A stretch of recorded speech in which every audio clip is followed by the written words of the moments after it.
so pleased to have Matt Fraser on, who's a psychic medium. So we're going to talk about the past. I want to get this story from you, Matt. You're a child of, let's say, 3 or 4 years old. What starts to happen? So basically, when I was a kid, I was like the little boy from The Sixth Sense, is that I would be in my bedroom at night and seeing and hearing the departed, trying to get messages to me. And it was scary. When I was a kid, literally seeing and hearing the departed was not something that I wanted to do. I'd be yelling and screaming in my room at night and, calling for my mom to try to come and console me because I was seeing and hearing those who had passed on. So you were like the movie, The Absolutely. Sixth Sense. Do you remember the first time this happened? You say you're 3 or 4. Where did you grow up? So I grew up in Cranston, Rhode Island, and my grandmother was a medium. She could see and sense and feel the departed, but it was, kept secret because I guess back in the 50s, 60s, 70s, it was taboo. You found this out later. I found this out later on. And when I was 3 or 4, my grandmother departed. And that was actually the first time that I communicated with spirit, is that I saw my grandmother standing, above my bed. And it was comforting at first because, she'd come and visit me. And then later on, other spirits would come in and other spirits would, it was almost like a channel that was open to try to reach me and pass on messages. And it was scary. Now you say you've got a sister who does not have this gift, or Right. your father. But you tell me your mother has the same gift. Yes, because it's on my mom's side of the family where my grandmother had this gift, passed it on to my mom, and then in turn passed it on to me. Is it a gift, or is it you're 24 years old. Is it a burden to be able to see people on the other side, as you would put it? How do you handle this burden? Well, at first, it was a burden to me because I just wanted to be normal. I just wanted to experience and sense things, that other people did. I didn't want to have the burden of hearing voices and seeing dead people and, being distracted no matter where I went. And it was scary for me. It was really hard for me to live a normal life and to push these voices away when I was growing up, but I did for many years. And it wasn't until later on in life that I learned to embrace it and that it was a gift and it wasn't a burden. Who did you tell among your peer group? And did they look at you and say, you're crazy? Well, when I was older, I told nobody. But when I was growing up, I had my next door neighbor who was my age, who was my best friend at the time, Rachel. We grew up together in diapers. And I used to tell her all the time about seeing, the departed and hearing from my grandmother and hearing from people who had passed. And it's funny because her family just used to say, oh, he's a little bit crazy, or he has like a strange imagination. And now here we are, all these years later, and she's like, wow, you really did see your grandmother, and you really did have these experiences where, you connected. So you get up in the morning, and do you hear things? Do you see things? Take me through your day. So now that I have private readings and I meet with clients from all over the world, I'm so humbled by all the people who reach out looking to connect with those who have passed on. When I get up in the morning, usually I have some private phone calls that are lined up, and the minute I get up, I'll hear that departed person coming through wanting to talk to that family member on the phone. So when I wake up in the morning, I'll hear, okay, there's a father that's waiting to talk to his daughter, or a son that's waiting to connect with his mother, or a mother who didn't get to say goodbye that wants to talk to her son. So when I get up, it's like there is no time out when it comes to, the spirit world. They're always on, and sometimes even before I go to bed. It's really at the times when I'm trying to go to bed, or that, I'm trying to recap at the end of the day, or trying to calm down, that when your mind's quiet, that they start to come in and you start to hear the voices. How do you quiet them? Well, to be honest with you, I started embracing this so young that now it's become a part of who I am. There is no turning off. No matter where I go, I'm always hearing and seeing the departed. I try to live as normal of a life as I can, but normally it just is constant voices, constant, people trying to come through and reach out. Because when you come to a medium, the other side sees this as an opportunity to be able to reach their loved one. So they try to take advantage of that. How has your mother guided you?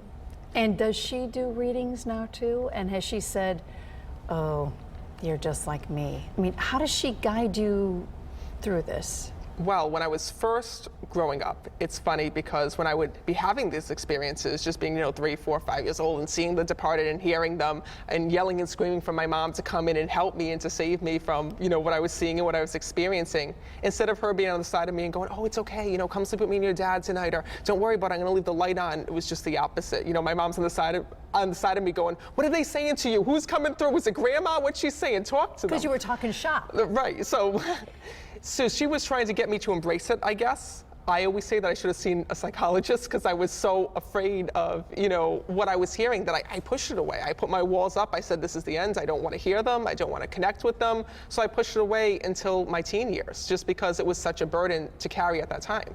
How often are you wrong? Because you do readings, and you're doing readings all over the place, all over the country at this point, or just in New England? No, all over the country. I get calls from a lot of different countries. I do group readings all up and down the East Coast. So it's really expanded. It's really amazing, and I'm humbled by the messages and the people who are always reaching out and looking for insight or help. How are you helping them?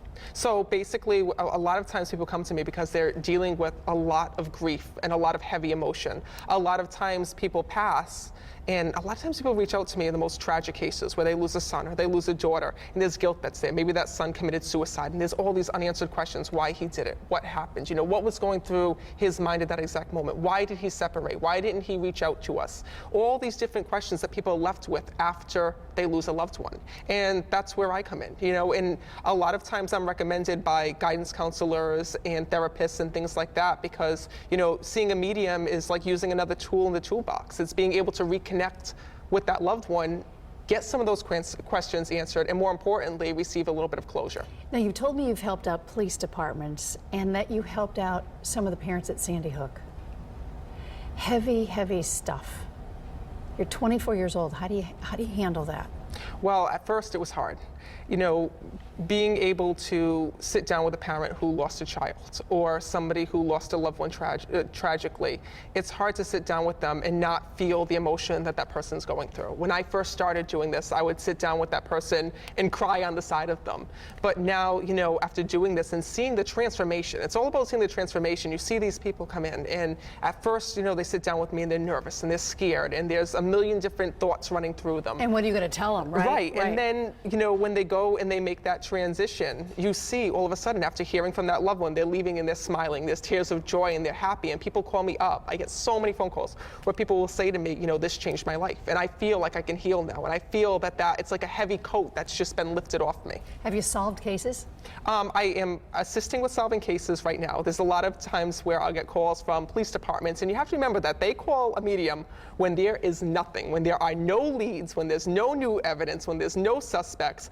I get the bare minimum. So I don't think that there's any psychic medium, and there's no psychic medium that is an official, police detective or an official psychic detective. But what we do is that we're like tools in the toolbox for that police department to use to dig up some new leads. And a lot of times that can help to push the police department in the right direction, or to help dig up some new evidence that they can use to either help to put someone behind bars or to help, prove that such and such a person did it.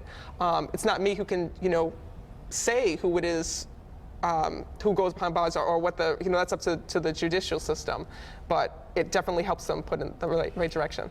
So you're getting calls from all over the world. You told me there are certain guidelines, lines in the sand. You won't do certain things because you want to be taken seriously. What things won't you do? Because people are going to try to prove you wrong all the time, but have you said no to Hollywood?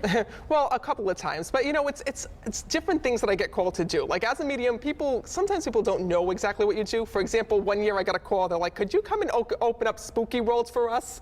And I'm like, believe me, I don't think you know what a medium is, because there's nothing spooky about me. I might talk to the dead, but I deliver messages that provide hope, healing, and closure. Not to scare anybody, not to make anyone feel uncomfortable. And there's always TV shows that are contacting me, and I'm constantly getting calls, for people that want to develop reality TV series about, finding missing and murdered children, or going and, dealing with hauntings or things like that. And I want my work to really be about helping others and helping those families provide closure. I feel like that's what my calling is. Not dealing with the wooga booga or house sagings or things like that, but dealing with the families and helping them to shed light not only on the passings not only shed light on the passing, but also deal with alleviating that grief. What about animals?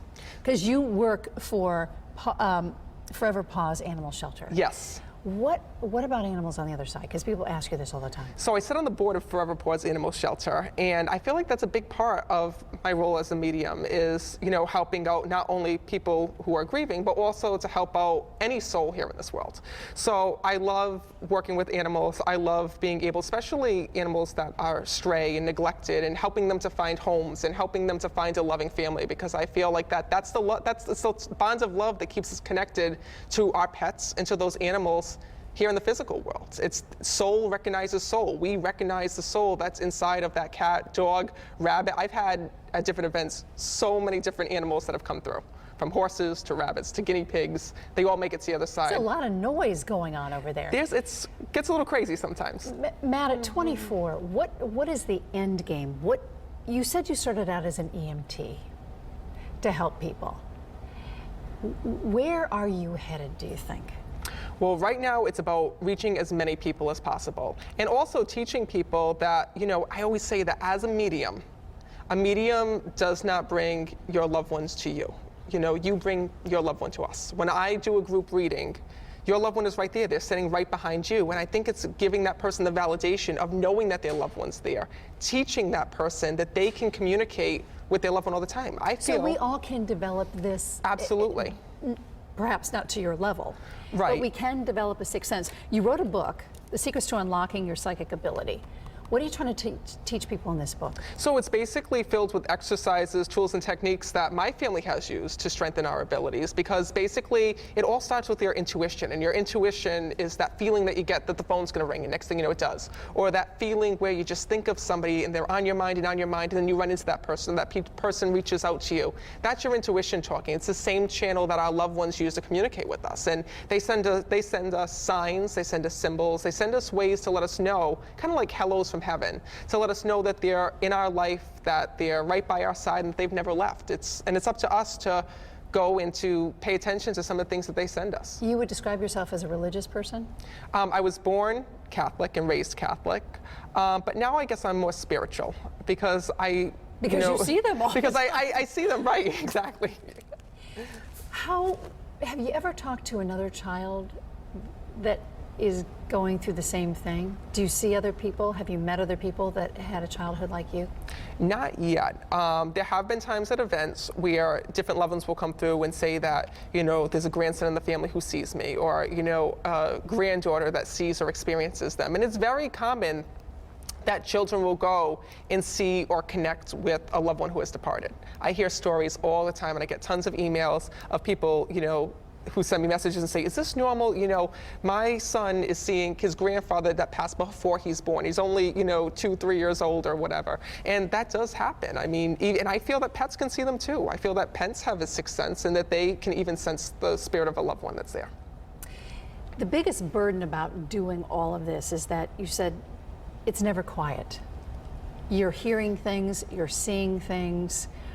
As you go forward and become much older, what wisdom are you getting from all of this? Are you a tool, you think, being used on this planet? What wisdom are you gaining from this? Absolutely.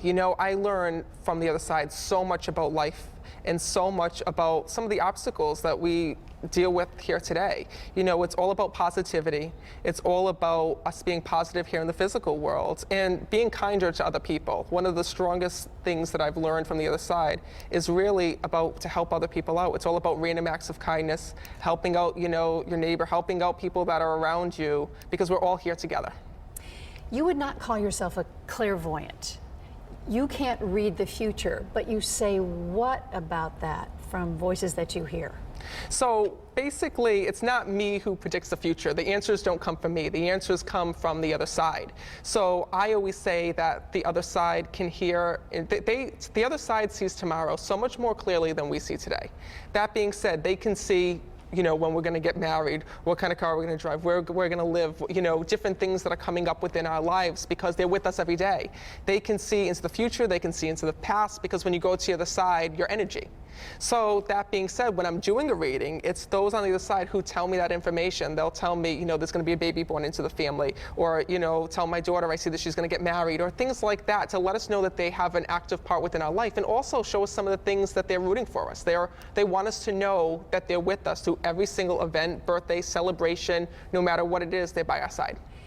Do you ever have a day when you're just wrong? When people look at you and say, no, that's not right. I mean, does that ever happen, or? There's times when I'll walk into a room and maybe the person that's there doesn't understand about who's coming through, or might not recognize it because it may have been a grandmother that had passed before they were born, or a grandfather that passed before they were born. There's always an instance where we might not connect the dots right away, but then when they go home, it's like I get an email that says, oh my God, you were right, that was my grandmother, that was my grandfather, or so-and-so came through, and I couldn't place who it was.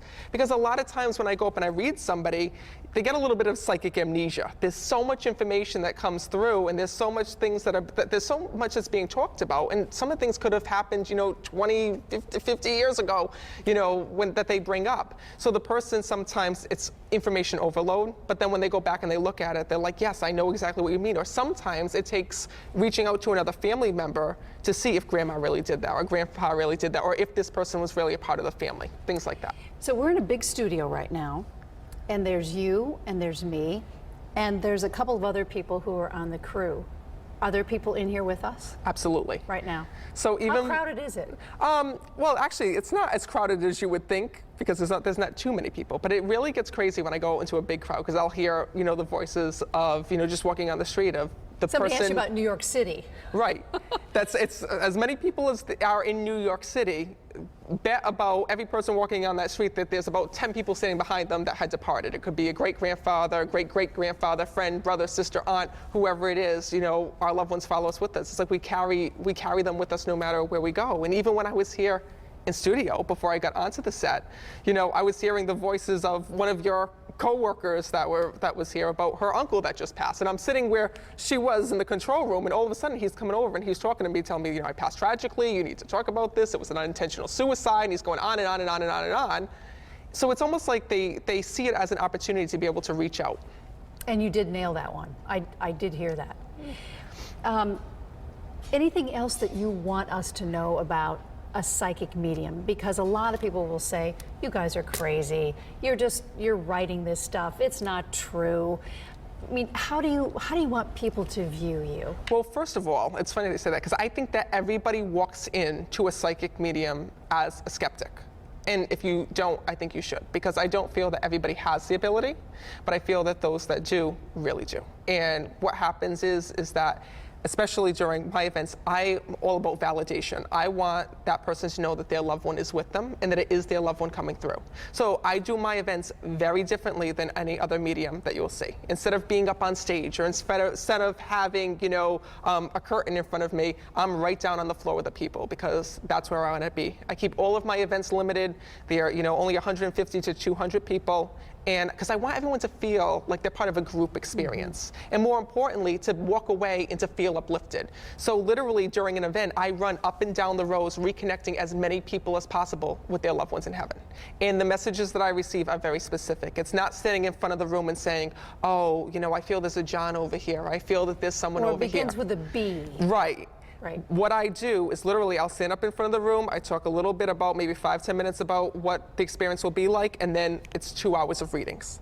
And I walk up and down the room, and I'll ask people to stand up, and I'll say, I see your mom sitting behind you, I'll see your brother sitting behind you, stand up, this is what they're telling you, and I say it, and I do it that way. And the reason why— close your eyes and pause. What is going on then? Well, because a lot of times you have to remember that when I'm receiving information, it's quick bits of information. They don't come through and say, hi, how are you doing today? What's going on in your world? What it is I'll see things, I'll feel things, I'll sense things, any way that they can use my body to communicate. And a lot of times, a lot of times I don't know some of the specific things that they're pointing to, so I close my eyes just to kind of focus in a little bit better. It's almost like these pictures that are thrown in front of me, it's almost like if I took a photo album and I pass it over to you and I says, okay, tell me about my life. And you're looking through the photos and you say, okay, this looks like a grandfather, and this looks like you just had a birthday, and this looks like you were 3 years old and you had a strong relationship. That's what I'm doing, is I'm looking through pictures. It's all data that I'm analyzing and kind of connecting the dots to put the story together and to deliver the message. As you've aged, have you gotten to be a better reader? And can you filter out better? It's like learning a language. Every day, I feel like I'm getting stronger. And every day, there's new ways that I'm learning to communicate. And there's new ways that I'm learning to communicate with the other side. It's like, how we are sometimes looking in the dictionary and trying to find out the different, meanings to words. We don't know all the meanings to words. But as a medium, that's my job, is I'm constantly learning about new ways that they're communicating with me, use new ways that they're trying to pass through information. And it's all about embracing that. So as we sit here, I'm going to ask you one more time. There are people in here that are from the other side. Absolutely. Give me an example. I do have, and I feel that there was somebody that had passed here shortly after surgery that's off camera. All right, we'll leave it at that. Matt Fraser, thank you so much for coming on. Psychic medium. Look for him.